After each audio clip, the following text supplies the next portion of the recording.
Tem um negócio, uma fábula de Midas, que fala assim, ó, eu queria ter eu queria ter o toque de Midas. Eu não queria.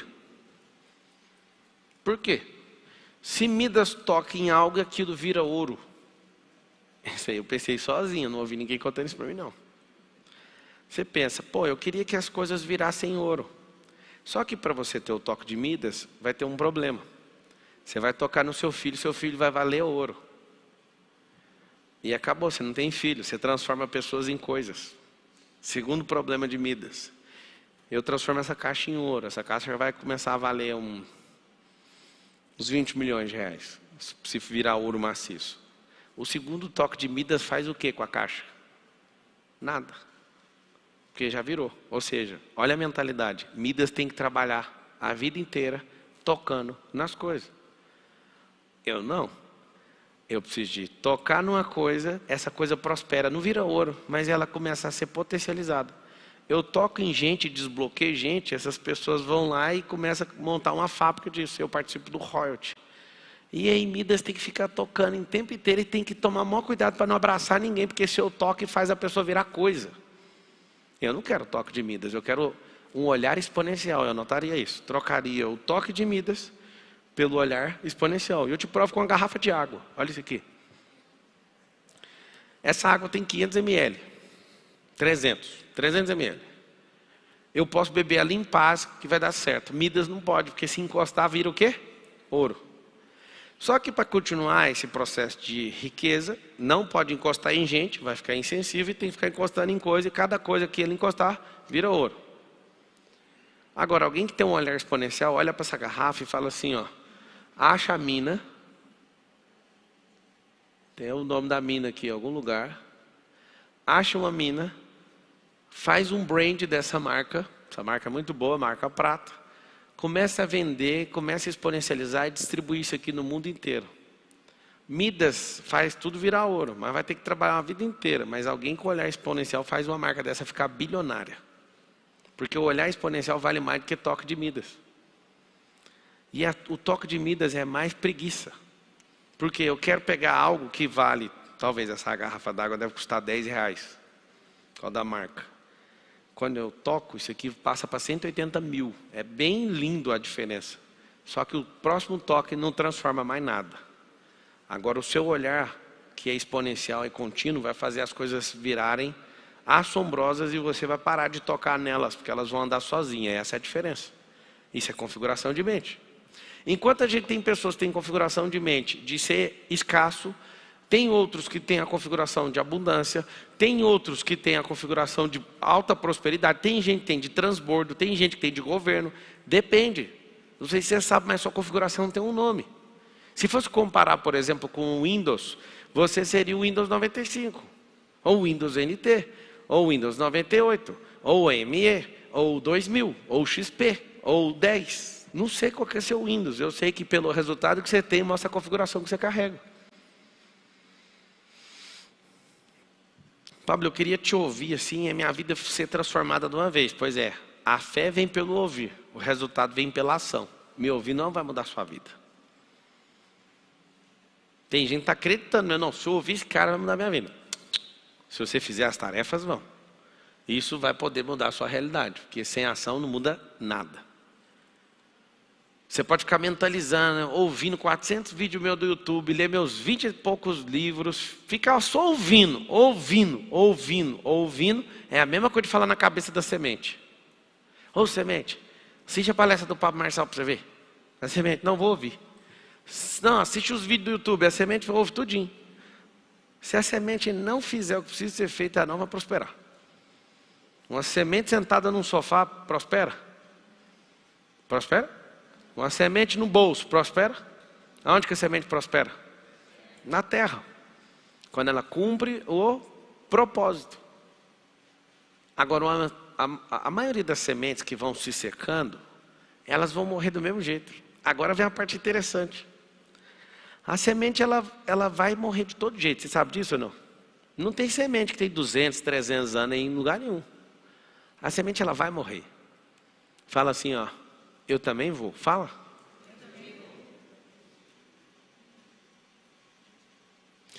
Se a semente vai morrer, por que ela não morre pela coisa que funciona? De todo jeito vai morrer, certo? Todo mundo vai morrer. Todo mundo. Inclusive teve uns que saiu da terra sem morrer, a Bíblia fala que vai voltar. Vai ter que vir e vai morrer, porque é a lei da terra. Você tem que saber que na arquitetura da terra, a morte faz parte da arquitetura. A semente vai morrer. Se ela ficar de fora, ela seca. E se ela ficar lá dentro, ela sufoca. Aí eu te pergunto, você está sufocado na vida? Eu gosto dessa frase. Quando uma pessoa é perseguida assim, eu falo, fala essa frase que vai curar você. Eu sinto sufocado, perseguido, eu falo. Então fala a frase da semente. Aí o que é a frase da semente? É assim, ó. Tentaram me sufocar, mas esqueceram que eu era uma semente. Quando a semente é sufocada, ela germina.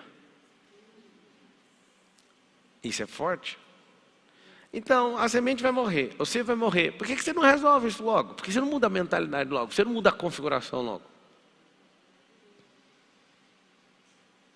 Então, a semente que não quer germinar, tem medo de ser sufocada, ela vai ser ressecada. E aí ela perde a propriedade e chegou o fim do ciclo dela. Agora, quando ela é sufocada, ela germina e prospera. Pablo, como é que faz para ter essa mentalidade de verdade? Tem que ser intencional em tudo que você faz. 100% intencional. Pablo, o que atrapalha a prosperidade? Conta para pagar. Porque você até queria ser ousado, mas aí, Vini, você fala assim, mano, mas eu tenho as contas para pagar.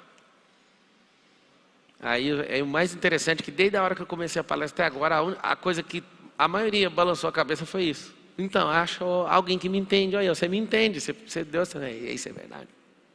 É por isso que eu não prospero, por causa da conta que eu tenho que pagar.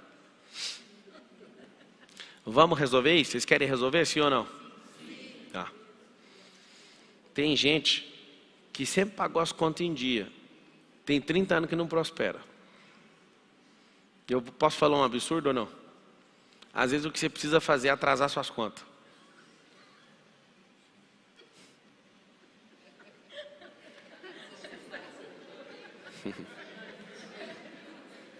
A melhor parte de todas é que vocês não querem os conselhos, porque são conselhos radicais. Ah, alguém quer saber por quê? Fala aí, porque as minhas já estão atrasadas. Fala que as minhas já estão atrasadas, eu quero saber o que vem depois.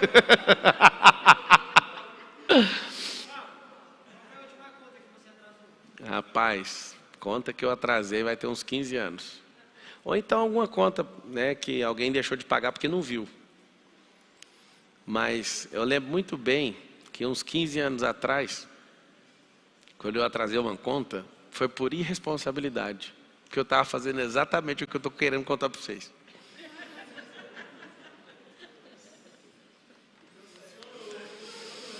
E vai funcionar sempre. Vou explicar por quê. Porque qual que é a configuração sua?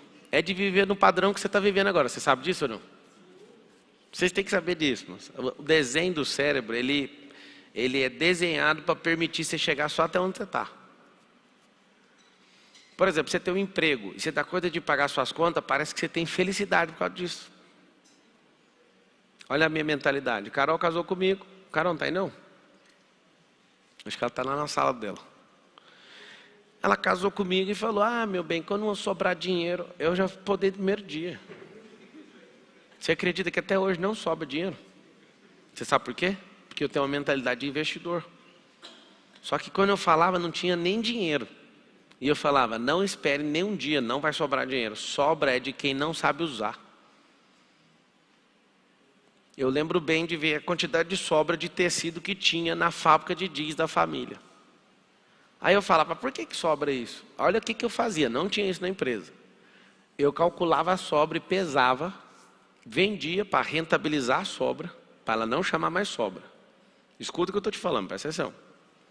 Quando eu cheguei na indústria, eles cortavam lá a calça, né? Antes de costurar a calça, ela tem a frente, tem a traseira, tem os bolsos, tudo que tem de costura aqui, ela tem a parte, as pecinhas, igual Lego. Então cortava, mais ou menos aí dava 84% de aproveitamento e 16% de sobra. Você calcula o ano, você gasta quantos milhões comprando tecido? Vamos supor. Vou te mostrar aqui, ó. Faz aí, Vini.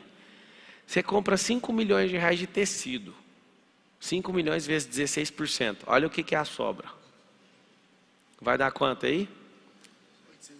800 mil reais de lixo. Aí beleza, você não entende disso, vai cortando, vai virando lixo. Você ainda vai gastar dinheiro com um saco de lixo, se você não guardar o saco do rolo do tecido. Aí tem gente que desembala o negócio e vai jogando fora. Inclusive a palestra desse final de semana, acho que vai ser a de domingo ou de amanhã, vai ser sobre gestão de recursos. Talvez é uma das coisas que eu mais domino na minha vida. É amanhã? Amanhã vocês vão ficar com a... Vocês vão falar, mano, não é possível, esse cara está fazendo eu enxergar o recurso de outra forma. Por quê? Porque é isso que faz qualquer pessoa também prosperar. Entender sobre recurso. Gente é recurso, clima é recurso, o solo é recurso, o subsolo é recurso, o futuro é recurso, o passado é recurso. Aí você vai falar, não é possível. O que aconteceu? 800 mil reais de perda. Eu falei, eu tenho outro problema.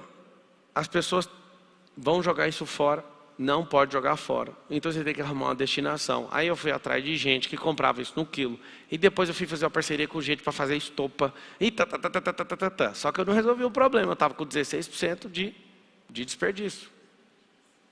Cheguei na pessoa que fazia o design no AutoCAD. Tem um outro nome lá, o programa. E eu falei, por que eu vejo o outro designer fazendo e levando meia hora, e quando eu vejo você fazendo, você faz a montagem dos moldes em 5 minutos? É, porque aqui tudo chega em cima da hora. Aí eu falei, então, peraí, eu voltei mais uma etapa. Eu falei, por que você está mandando as coisas em cima da hora? Eu fui olhar a linha de produção. Aí descobri uma coisa. Se você faz o molde e manda encaixar e põe o tempo de 5 minutos, o computador lê por 5 minutos, encaixa a meia boca e imprime uma folha. Você pega em cima do tecido e corta. Só que se você deixar meia hora, o computador fica testando mais variáveis com as peças. Aí meia hora, você quer morrer, né? Porque você fica olhando para o computador meia hora carregando o negócio, você não quer esperar, você quer ganhar um tempo. Só que você, no final do ano você perdeu 800 mil reais. Aí o que a gente começou a fazer? Começou a mexer no fluxo inteiro para ficar meia hora, 40 minutos calculando para os encaixes serem melhores. E eu que nunca fiz roupa, eu olhava para aquilo e falava, não, ainda tem como melhorar. Eu entrava, aí eu virei diretor de produção, eu olhava e falava, me dá esse vestido aqui. Aí eu chegava não é arquiteta, não, como é que chama a pessoa que desenha? Estilista. Chegava na estilista, tem algum problema eu cortar essa traseira no meio? Aí tipo, o negócio que era 83 ia para 90 de aproveitamento. Você corta isso aqui no meio, depois eu posso passar, quanto que vai custar? Fazer as contas de tudo. Aí o que eu comecei a fazer? Diminuir a sobra, aquilo que era chamado de sobra e lixo, eu comecei a capitalizar, rentabilizar e vender. Aí alguém olha e fala, mas por que você é desse jeito? Gestor de recurso, todos eles, quando entendem de recurso, vão enriquecer. Por um período enriquecem seus patrões. Depois enriquece a sua família. Porque você foi colocado numa situação para você entender sobre o recurso. Isso para mim foi uma das melhores coisas. Meu sogro pode estar assistindo agora. E ele pode falar a vida inteira. Ele nunca pagou meu salário. A indústria era dele. Alguém pergunta como que o cara não pagou o salário, o maior salário da companhia? Pergunta. Quer saber ou não? Eu pagava meu salário. Como que eu pagava meu salário? Com a mentalidade que eu carregava. Eu pegava cada item da empresa que dava prejuízo e comecei a capitalizar aquilo ali tudo. Eu antecipava até pagamento, descontava na antecipação, desligava elevador, eu via que o povo gastava ar-condicionado daqui. Eu sou isso eu sou bom. Acho que vocês nem ficam vendo eu falando isso, mas nisso eu sou bom. Se eu pegar a sua vida e gerir sua vida, você vai ficar até com dó. Você vai falar, não, eu vou dar minha vida para você porque eu não sei usar. Você vai olhar e falar, não, eu vendo você cuidando da minha vida, eu desisto, eu não vou mexer com ela mais. Eu te dou ela para você fica com ela. Só que tem uma premissa, como eu cuido da minha vida, eu não quero a sua. Mas eu posso te ensinar.